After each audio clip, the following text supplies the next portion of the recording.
Good evening. I'm going to call the February 8th, 2022 Finance meeting to order. Those who are present, Councilmember Jason Moskowitz, Councilmember Bill McPartlin, Councilmember Jessica Brennan, Town Comptroller Beth Greenwood, Town Attorney Elena Finnan. May I please have a motion to approve the meeting minutes from the January 11th, 2022 Finance meeting? Motion to approve the meeting minutes from January 11th. Thank you. Do I have a second? Second. Is there any discussion? Any changes to the minutes?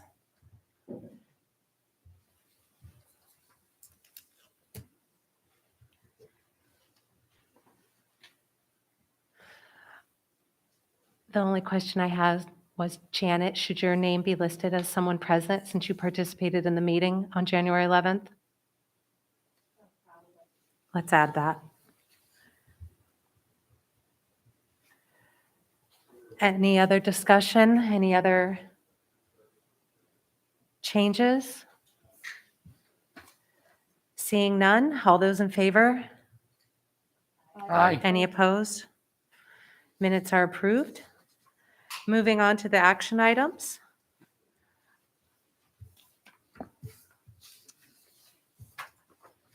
Okay, the first thing we have is the discussion regarding the certain budgetary modifications. We are basically taking the end of. Is your mic on?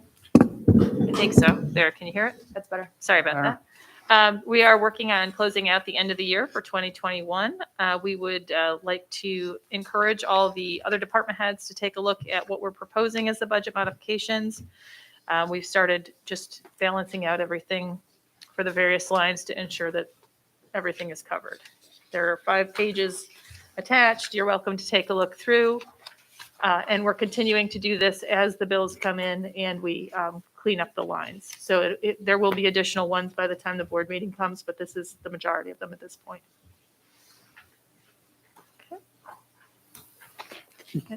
I got a question. Janet, is this typical, this number of changes and stuff like that? It seems a little long, but maybe I didn't remember from previous years. Generally, we do this January through March.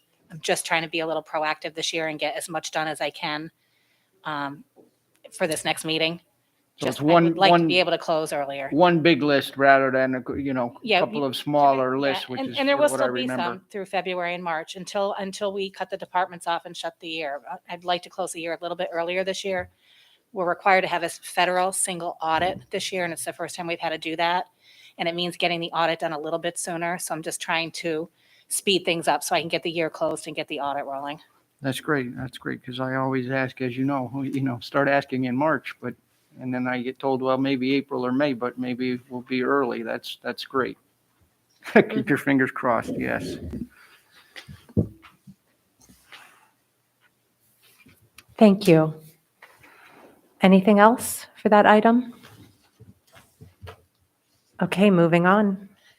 Okay, the next thing we're putting up is going to be a resolution amending the service agreement with the workers' comp carrier that will need to be signed by the supervisor. It's just annual.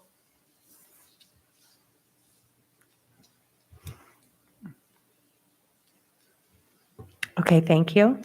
And along with that will be the resolution authorizing the supervisor to sign a member participation agreement with the workers' comp carrier. And how are we doing with that as far as our carrier and our rates and where we are with workers' comp and our costs? So our 2022 budget remained the same. Our costs remain the same with the current carrier that we have. We have 2 carriers, and Beth and I have recently discussed this. We have one carrier that we terminated in 2018, but we have 6 or 8 people on it because they already had open claims. I'd really like to get those moved over to the current carrier, so we're only dealing with one carrier and we're not paying a service fee to that second carrier. But our rates are doing very well. Good. Thank you.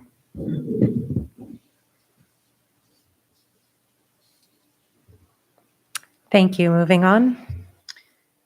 Okay, then we had a resolution to appoint a principal account clerk. This is actually a promotion, and it was already started previously. It was budgeted for, and we are just completing the process on that.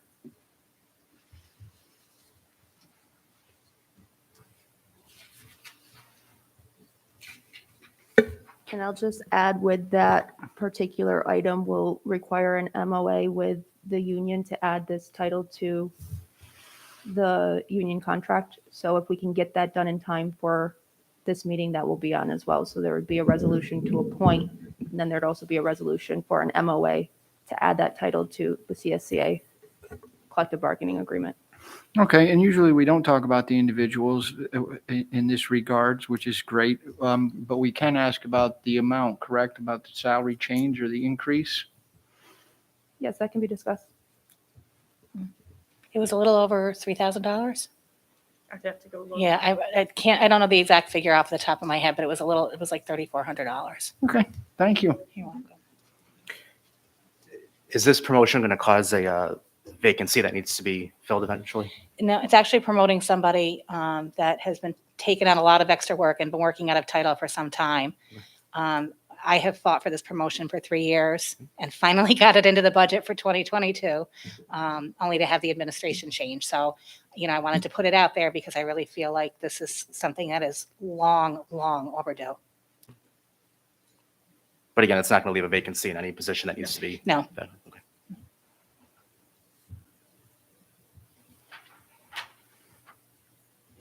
Thank you. Moving on. Okay, one of the items we wanted to start a conversation on was a discussion regarding Freedom of Information Act fees that are permitted.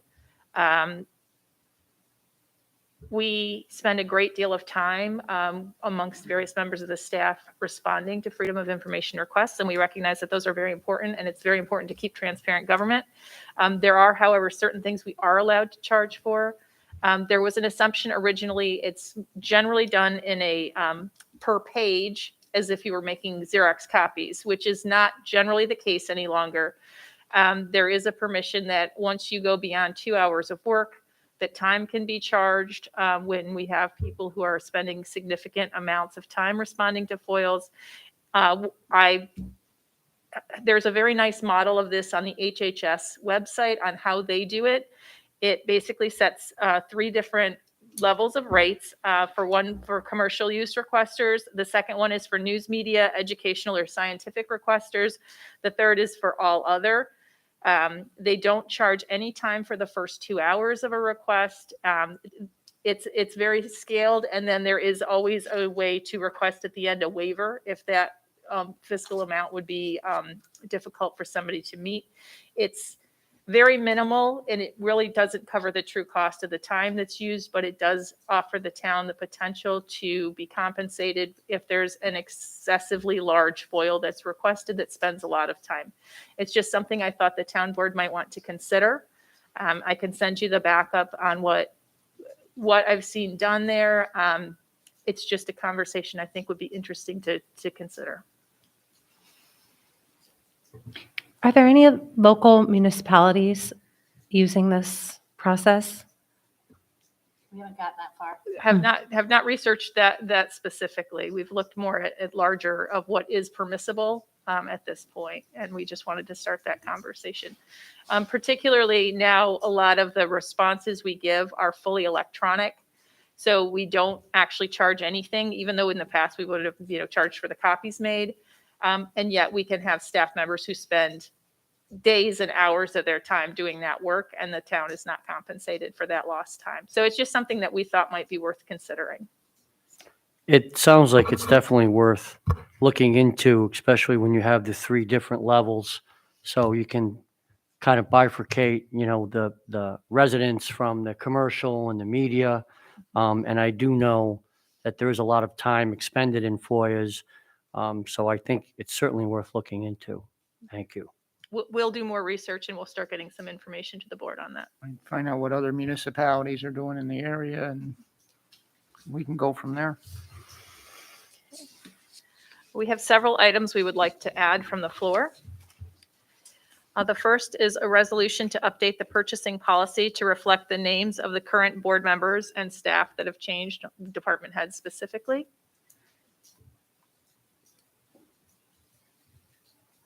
If you're not going to be changing the substance of the purchasing policy, you can go ahead and make that change without the need for town board approval. Okay, we weren't certain if that was allowed as an administrative change or if it had to be readopted, so. Nope, okay, that's fine. perfect. I'll write that down, admin change. Thank you. All right. We'd like to request a resolution to set meal reimbursement rates for town employees when they're out on training. We were recommending using the official GSA website rates for meals, less the incidentals. It's what the state uses as well. We just don't happen to have anything published, and the way our employee handbook is written, it refers us back to whatever the town board approved rates are, and there were no town board approved rates. So we didn't want to send people out for a week of training and not have the means to cover their meals. I'm sure we must have done it in the past, right? You know, I don't ever remember it being done in the past. We could probably look back to 2016 or 2017, but my suggestion would be to put it on the organizational meeting with the mileage now, right? Just so we don't miss it. Right. It just seems unusual to me that we've never had someone out on training and needed some sort of meal reimbursement or something. Honestly, in the years that I've been here, I think this is the first time it's happened because it's a non-contractual person. It's a non-represented person. The contracts all have rates set in them, but this happens to be non-represented people. Okay, so there's where the difference is right there.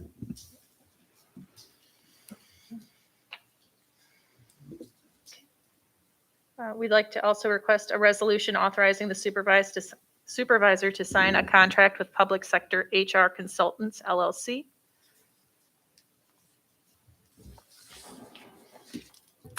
And can you elaborate on that a little further, please? Absolutely. Public sector HR consultants are specific to the public sector. They offer basically HR support through a number of different ways to both the staff, the department heads, and the administration. They're familiar not only with basic collective bargaining agreement discussions, also any kind of corrective action, progressive discipline. They're specifically understanding with civil service requirements. And they are the same organization that had done the employee handbook here back in 2018, which we do need to update. There have been a number of policy changes since then statewide that we need to catch up with and ensure that we're taking care of our folks.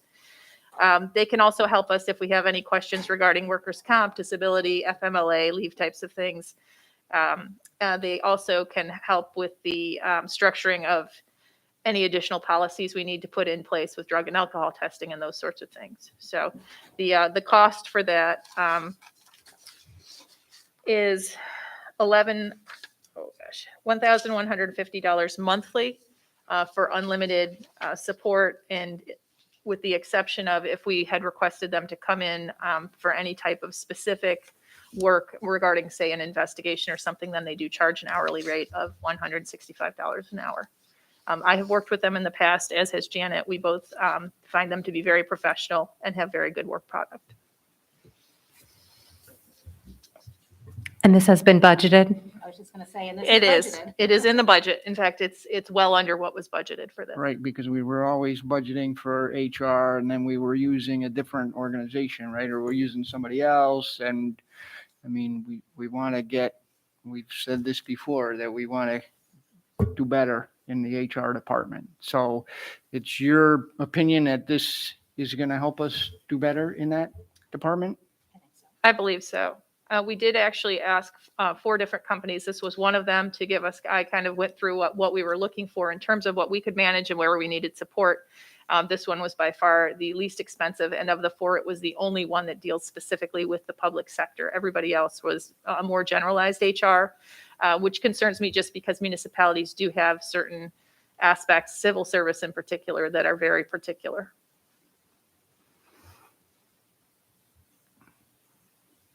And would this be a yearly contract then with them? It could be. It would initially be for a year, and then we could revisit it at the end of the year. Well, because we've got a monthly rate, which we Correct. say we've got budgeted for, so it will be a yearly contract unless we wanted to do something different. Correct. I know myself, I was also looking at having an in-person HR rep in the building. I did hear from a lot of people that that would be in some ways ideal, but looking into, I researched this and while there are upsides, there are a lot of downsides to having just one HR rep in the building. But I was glad to hear that this agency has a number, they have a email address that any employee can call and say, help me, I need help with this, or I need guidance.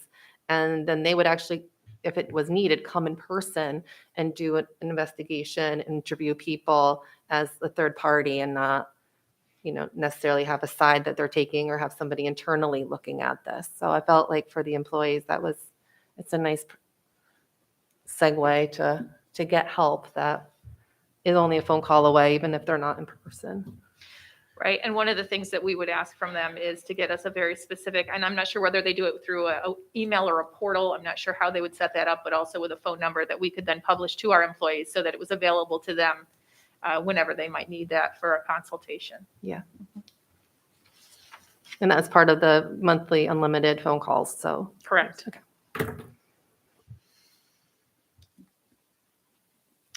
Okay, we'd also like to propose a resolution accepting grant funding for improvements to the baseball fields at Blatnick Park. This is a $250,000 grant. It does not require any match. That's a no-brainer. I agree. Absolutely. And We where would is be that, silly not to. where is that grant coming from? That was specifically a legislative. Assemblyman Steck? Steck. Yep. Yeah. Yes. Thanks to Assemblyman Steck. Yes. That's what we wanted to get out there.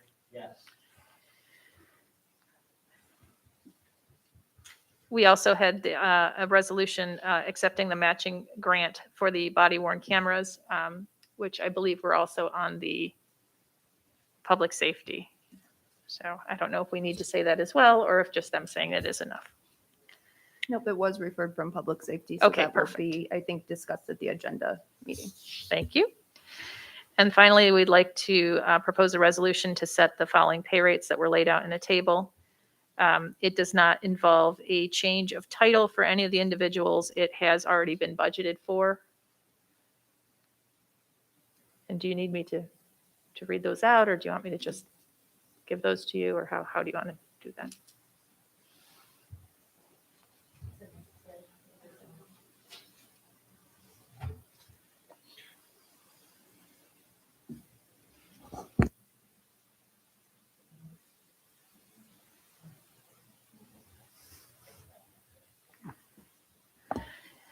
And this is, just so it's kind of I apologize because I'm stepping into the middle of it. There was another position in this department that is no longer a year-round full-time position. It's only a summer position, so that has freed up funds to cover the increase in salaries for these three individuals who are taking on additional responsibilities due to that other position no longer being there. So would these rates be permanent or temporary? They'd be permanent? They would be permanent. Okay. They are all still part-time positions, however.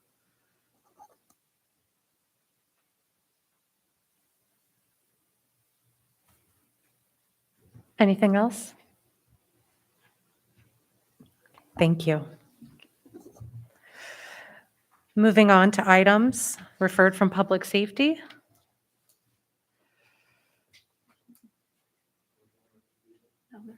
None? No items. Are there any items? No other items? Okay. Yes, thank you. So that's all we have for tonight's finance meeting. And at this time, I'd like to adjourn. I'd like to have a motion to adjourn. Oh. Oh, see, I was going to go through each one.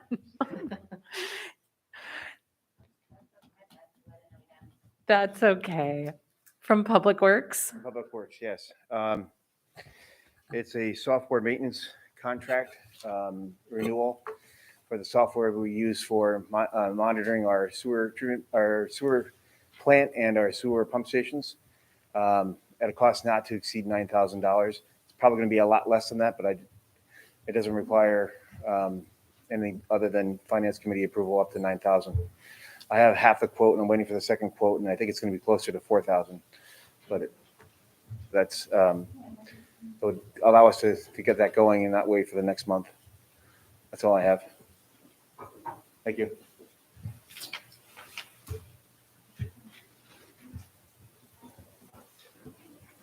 Are there any other items from highway or transportation?